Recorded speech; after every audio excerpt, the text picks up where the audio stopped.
Philip, same thing for you? No, because I'm doing my bachelor right now, so I'm not on the master's program. But Right. I'm a schoolmate of Alish, so yeah. Media communications as Yeah, well. also. I see. Same for me. Okay. Well, I'm going to switch to something a bit more general.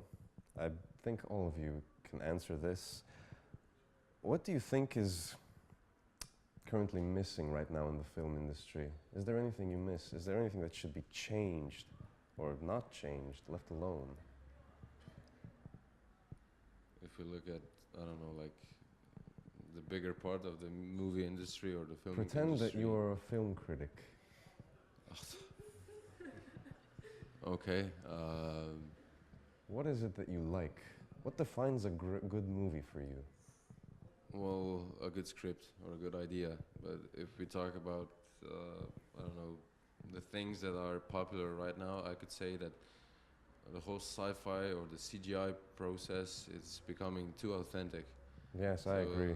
It's like almost unbelievable what we can do with a bit of knowledge and time.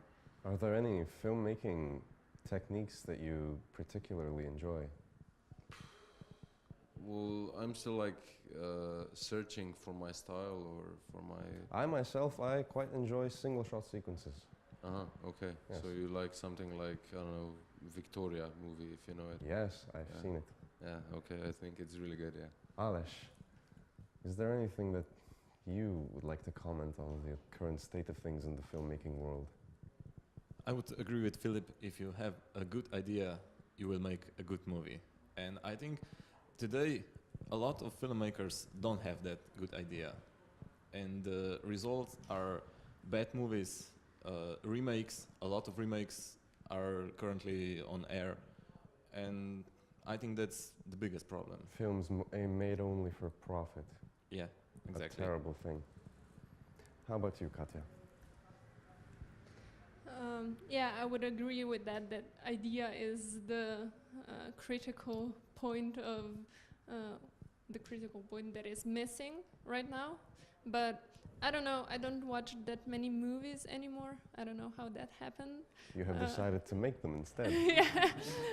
No, now I'm watching more of TV series, and I believe that it's like TV series golden age right now. It's so many high quality TV series out there. So yeah, I think that films are right now put to the side a bit, and TV is gaining power again with the series. The golden age of television. Yeah, That's again. That's a good way of putting it. Yeah, yeah. How about you? Actually, I wouldn't agree with my colleagues here. Ideas are certainly there, and I think there's a lot of people around who have ideas. Maybe they're not given chance, but what we are missing, especially in movies, I feel, is a bit more of visual storytelling. We as viewers are fed what we have to see in a certain scene. For example, if we have, let's say, two people talking, we'll have one shot, another shot, one shot, another shot, and we are just fed at what we should be looking at. And we don't have that freedom of choosing what, in a certain situation, in a certain frame, we want to put focus on. And there is certain something that is present in certain cases for like TV shows. For example, with House of Cards, I see a lot of that good visual storytelling, where we have a bit more freedom to look for images, for messages in a bit more free way, and really choose and interpret certain scenes for ourselves, instead of certain director giving us exactly the points that we have to look at and feeding us story basically that way. Because certainly no stories are just like one-dimensional, and I think that freedom that disappeared a bit from blockbuster movies is quite pity for us as a public. So yeah, that's I think what I'm really missing here at the moment. I would add something. I mean, like, Of course. as Clement said, yeah, the visual aspect is definitely important. And I mean, like, I became a big World War II movie fan for like, I mean, yeah, I've been a World War movie fan always, but I'm like watching them for 2 months now, like all the time. And if I could say, like, if you know Generation War, which is a German I think, 4 or 3 part series about the Second World War and the German army, and it is shot like really, really good. And if you look at the visual aspect of the movie or of the series, I could say that you forget sometimes that you're basically watching a movie or something that is a product of a script. You forget that basically what you see is not real. And if somebody or someone can make it real for you, so you feel that you're watching something, or you forget that you're not watching the reality, that's what's good probably for me. Because I think, okay, if I can fall into the idea, and if I can understand the idea the author wanted to share with us, and if I forget the reality around myself when I'm watching something, that's like really good. It means it affected me as it should, or A visual representation that activates certain emotions. Very good, like true art. yeah, basically. Yes. So, well, to us who know nothing about filmmaking, is there anything that would completely surprise us about the filmmaking process that we do not know? Is there anything? Is there such a thing that the public does not know about? Well, definitely there are some theoretical aspects of filmmaking that are not entirely true in practice. So I believe you have to make a movie, or you have to try to make a movie to learn the things that you've known about only in theory. So it's not surprising or anything, but it's always good to know what you're doing, and you learn through the process. So I wouldn't say there's something like that would shock somebody who's making a movie or a film of any kind, but yeah, I mean, that's my experience or my opinion. So. Alish, same question. I would agree with Philip and add that making a film is a manipulation. Manipulation with sound, with picture, with camera, and that's the thing that others who aren't involved in making a films don't know. That you can manipulate with everything basically, and what's the result? The films that we enjoy. I see. Katya, do you have anything to add? I don't believe so. I don't know. This process, we had it guided, so it was easy for us. So it wasn't any big surprises for us. They told us what we had to do, and if we did them like they told us, it was okay. You still have some adjusting to do, and you have to figure out some things on your own, but I don't know, it's not that complex Do to you make a believe- movie. It's just a process that you need to follow. Do you believe that the end result of your film would have been as good if you weren't guided? No, because when we were in class, we had a lot of discussion about certain things that you as a novice in film industry you're not aware of, and you're not focused on some details. And if you have a guidance and a professor that is looking for those details, then it's easier for you, and you get a better result out of it, because you're aware of that details that they do make a movie, the details, and if someone points them out to you, it's easier. Clement, is there anything the public doesn't know about filmmaking? Okay, I'm not an expert on what really is all the things that come into filmmaking, so I don't deem myself worthy of actually Express your opinion. giving advice. But for me, it was certainly not really that surprising, but the most difficult part was, or something that I mostly learned, is that you cannot really learn how to direct or like how to visualize your story that is written on paper, which might sound great and seem great on paper, how to take that from the paper to actually the screen. And I mean that directly, how to actually put everything in place. And that's something I think that can only come from experience.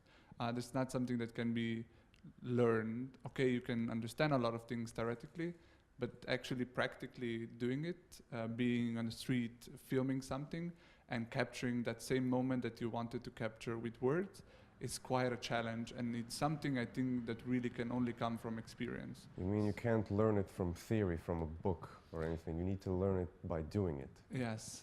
You can understand a lot of things, but actually doing it, so actually bringing that same knowledge from theory to the practice is a bit more challenging than it might seem to people.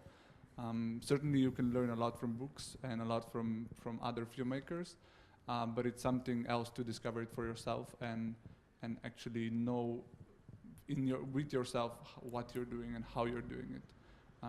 That I think is something that people don't really realize that easily. So, do any of you have any ambitions in the future regarding filmmaking?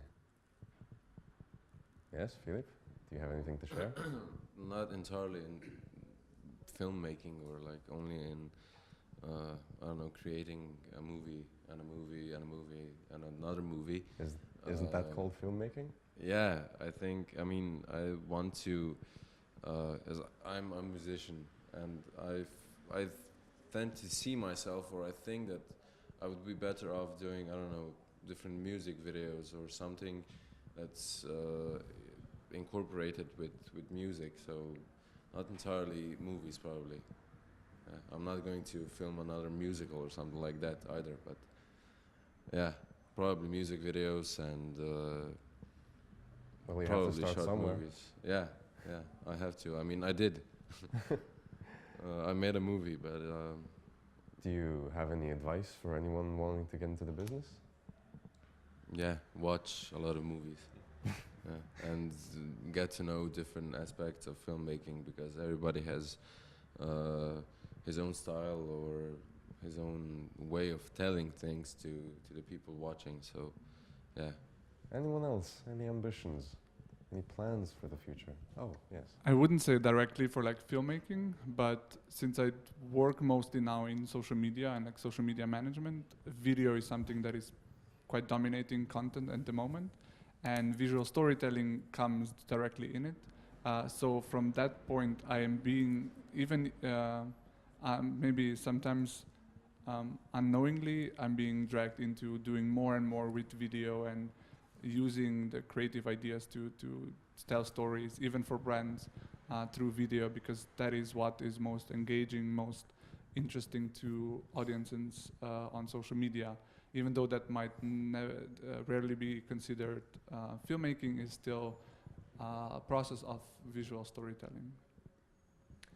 Has there been a movie in history that you've seen in your lives that just opened your eyes and inspired you on filmmaking? Was there such a thing? Yes, Philip? Basically, there are two movies. That defined you? They do not define me, but I think that they're great. Yes. The first one is more of a cliche, probably, but it's Forrest Gump. It's a great movie, even though it is full of, as I said, cliches, full of predictable things, and it's basically a... No, I think it was a wonderful thing, a Yeah. wonderful movie. Yeah, but it's basically a Hollywood film, so it was made for consumers to watch, to see, to cry, to be happy about, to feel it. A great product, though. Yeah, a great product, a product. A product. To buy. And the second one that is basically not that known is a movie by a Chinese director. I don't know his name. I think Chen Lu or something like that. And the movie is called Nanking. And shot entirely in black and white. The producer was nobody before he made this movie. It's basically a wartime movie between the Japanese Imperial Army and the Chinese Army before the Second World War. It's shot entirely in black and white. Is it an older movie? No, it's basically like 4 or 5 years old, something That's like that. pretty recent. And yeah, and it's not only a wartime movie, but it represents also the aspects of violence I mean like violence on women in China, and if we talk about I don't know visual aspects of the movie, it is perfect, and nobody knew about him. Excellent. So Alish, is there any movie in your life that defined you, inspired you, made you want to live? I wouldn't say that because at this point I'm a filmmaker, but I'm not a film lover, if I can say that. I agree what Katya said before. I enjoy watching TV shows, not movies, because for me there's this trend that all movies needs to be longer than 2 hours. If they are 3 hours, the best, and I get pretty bored, if I'm honest. And because of this, I enjoy watching TV shows, and I love TV shows. I see. So which ones do you like? Which ones do I like? Yes. Well, the best sitcom, of course, is Friends. Friends, a quite popular one, and I think most people would agree with you. Katya, Yeah. same question. There's been many movies that I think are very good, Yes. as in technical, like how they were shot, as in the storylines. Many great movies. I cannot just point out one. I don't know how is that, but I've never had a favorite movie.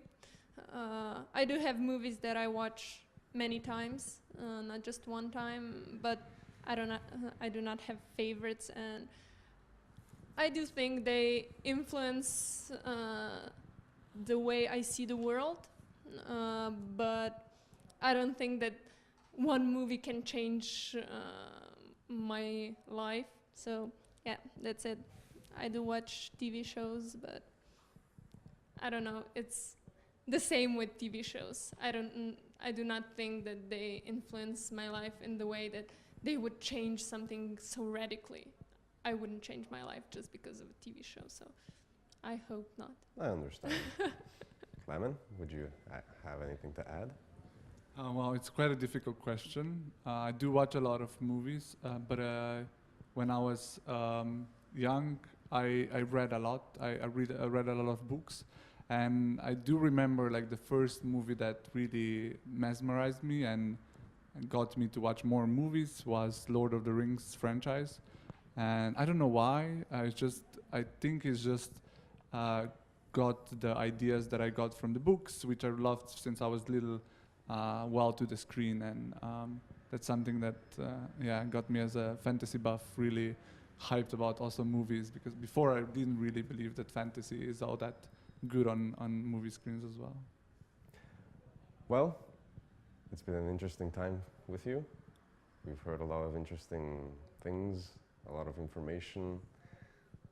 Yes, I believe that you have a bright future ahead of you, and I wish you all the best. Thank you. Thank you for staying with us.